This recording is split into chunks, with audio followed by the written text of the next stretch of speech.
ورحمة الله وبركاته. نحمده ونصلي على رسوله الكريم. أما بعد فأعوذ بالله من الشيطان الرجيم. بسم الله الرحمن الرحيم. إن الصلاة تنهى عن الفحشاء والمنكر وقال النبي صلى الله عليه وسلم وہ سیدہ روح زمین جسے کاپ جاتی تھی، وہ سیدہ روح زمین جسے کاپ جاتی تھی، اسی کو آج ترستے ہیں ممبر و محراب۔ محترم بزرگوں دوستوں، اللہ تبارک و تعالیٰ کا احسان عظیم ہے کہ ہمیں اس مجلس میں بیٹھنے کی توفیق دی، آمین۔ خالق السماوات والارض نے امت مسلمہ اور اپنے حبیب محسن کائنات صلی اللہ علیہ وسلم کو بے بہانی نعمتوں سے نوازا اور ہمیشہ تحفوں سے سرفراز فرماتا رہا۔ ان نعمتوں میں سے ایک اعلیٰ اور تحفہ نماز کا تحفہ ہے۔ اس متبرک تحفے کی فضیلت روز روشن کی طرح آیا ہے۔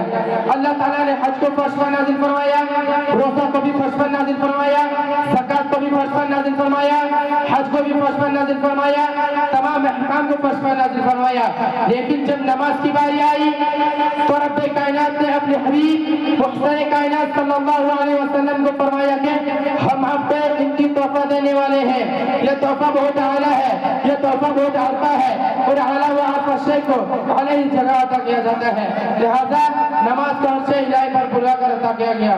برادر اسلام، توحید اور ایمان کے بعد انبیاء علیہ السلام نے نمازی کو اہمیت دی ہے، نماز کی تلقین کی ہے۔ قرآن میں جگہ جگہ پر اقیموا الصلاۃ کا ذکر کیا گیا ہے، کہیں پر یہ الفاظ ذکر کیے گئے ہیں یا ایھا الذین آمنوا استعینوا بالصبر والصلاۃ۔ کیا فرمایا؟ یا ایھا الذین آمنوا استعینوا بالصبر والصلاۃ، اے مومنوں صبر اور نماز کے ذریعے سے مدد طلب کرو۔ جب صحابہ کرام رضوان اللہ تعالی اجمعین کو حضور صلی اللہ علیہ وسلم نے معراج کا تحفہ کا ذکر کیا اور نماز کی بشارت دی تو تمام صحابہ کرام جھوم اٹھے، سبحان اللہ، اب تو نمازوں کے ذریعے سے ہر مشکل آسان کر دیں گے، اب تو ہمیں خدا سے مانگنے کا واسطہ وسیلہ مل گیا۔ 5 وقت کی نماز ادا کرو اور 5 نماز کا ثواب ملے۔ نماز جنت حاصل کرنے کا ذریعہ ہے، نماز رسول اللہ صلی اللہ علیہ وسلم کی محبت حاصل کرنے کا واسطہ ہے۔ کسی شاعر نے کیا خوب کہا ہے، دل میں ہر ایک انسان کی حسرت ہے جہاں کی، وہ باقی جہاں سر کو جھکانے میں ملے گا۔ محترم بزرگ دوستوں، کوئی متقی نماز کے بغیر متقی نہیں ہو سکتا، کوئی ولی نماز کے بغیر ولی نہیں ہو سکتا، کوئی قطب نماز کے بغیر قطب نہیں ہو سکتا۔ حضور صلی اللہ علیہ وسلم نے نماز ادا کی، صحابہ کرام نے بھی نماز کی پابندی کی، تابعین نے بھی نماز پر دوام کی، تابعین نے بھی نماز ترک نہیں کی، اولیاء کرام نے نماز کو اختیار کیا۔ کوئی بتا دو کہ کسی نبی نے نماز ترک کی ہو، نبی بن گیا ہو، کوئی ولی نماز کے بغیر ولی بن گیا ہو، کوئی قطب نماز کے بغیر قطب بن گیا ہو، کوئی افضل نماز کے بغیر افضل بن گیا ہو، کوئی امام نماز کے بغیر امام بن گیا ہو، آپ بتا ہی نہیں سکتے، اس لیے کہ یہ عمل محبوب عمل ہے۔ نماز سے قلوب کو نورانیت ملتی ہے، نماز سے ایمان کو وقائد کو قوت ملتی ہے، نماز زندگی کو سب سے زیادہ روشن کرتی ہے۔ نماز اس وقت کا چراغ ہے جہاں چاروں صرف اندھیرا ہی اندھیرا ہو، یعنی قبر میں۔ نماز مصائب و پریشانی کو ٹال دیتی ہے، نماز سے انسان افضل اور رفع ہوتا ہے۔ کیوں نہ ہو، نمازی ایک ایسا تحفہ ہے جس سے شیطان کا منہ کالا ہو جاتا ہے۔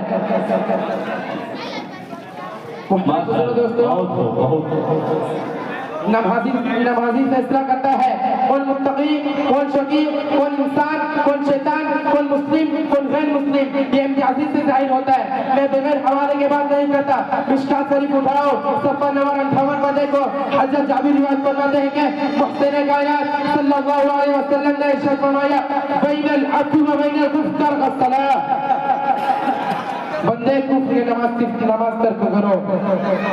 کسی شاعر نے کیا ہی خود کہا ہے، یہ ایک سجدہ ہے جسے تو گرا سمجھتا ہے، کہ یہ ایک سجدہ ہے جسے تو گرا سمجھتا ہے، 1000 سجدوں سے دیتا ہے آدمی کو نجات۔ محترم بزرگ دوستوں، قیامت کے دن سب سے پہلے حقوق اللہ میں نماز کا حساب لیا جائے گا۔ اگر نماز درست نکل آئی تو تمام عمل درست ہوگا، اور اگر نمازی درست نہ ہوگی تو سختی کے ساتھ امتحان ہوگا۔ اللہ تعالی ہم سب کا امتحان آسان فرمائے۔